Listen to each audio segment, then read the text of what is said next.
Assalamu alaikum wa rahmatullahi wa barakatuh. Just another quick update here on what's going on in Sudan lately.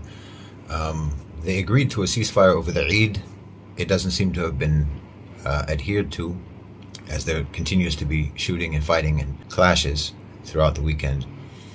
A number of foreign countries have evacuated their embassy staff, their diplomatic staff, their consular staff, starting with Saudi Arabia, which is interesting. The United States evacuated their staff with a great deal of theatrics. I believe France has, I believe the UK has, I believe Germany has, or they are doing, and a number of other European countries have done it. It's worth noting that there's a kind of implication by these countries evacuating their staff. It's a sort of vote of no confidence against the regime.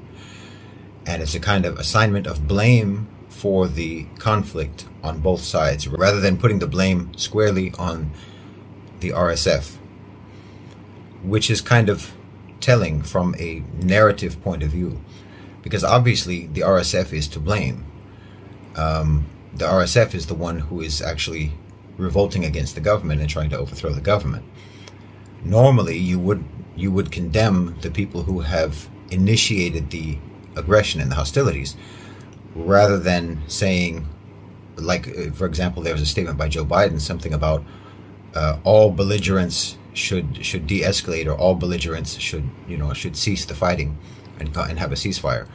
The government, you're calling the government a belligerent when they're just trying to maintain control over the state, which is certainly their right to do. You have many examples of the West condemning coup attempts in recent years. A coup attempt in Guinea-Bissau was condemned. A previous coup attempt in Sudan was condemned.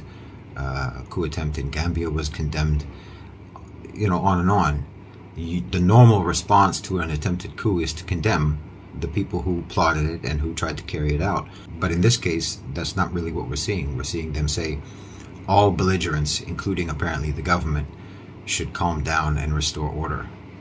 So it's a vote of no confidence against the government, and a kind of almost tacit approval for what the RSF is doing.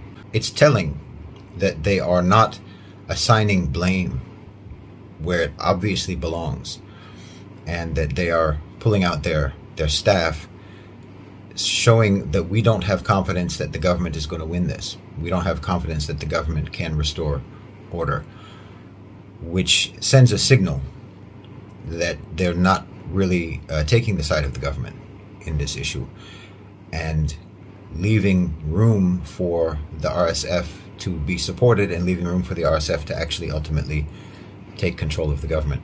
I would also say that this was reported in the Middle East Monitor, more or less endorses what I've been saying and how I've been explaining what's going on in Sudan from the beginning, insofar as the UAE is actually behind this. I'm saying the UAE and Saudi Arabia, although obviously the UAE does have a more central, a more driving role, because they have a closer relationship with the RSF and with Libya.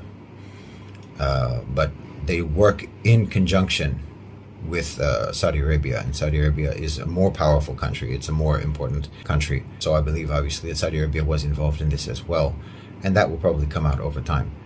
But the UAE is certainly the driving actor in that, and you might want to check out this article for more information. So I would say that it's not exactly clear that this must turn into a full-blown civil war that will go on for years or months. Pulling out the consular staff and the way that the governments are referring to this conflict indicates that they're not opposed to the RSF taking control, and they're not opposed to the government falling. It's an indication that it could still go that way, but it's ugly, and it will get uglier before it gets better. Jazakumullahu khairan wa assalamu alaikum.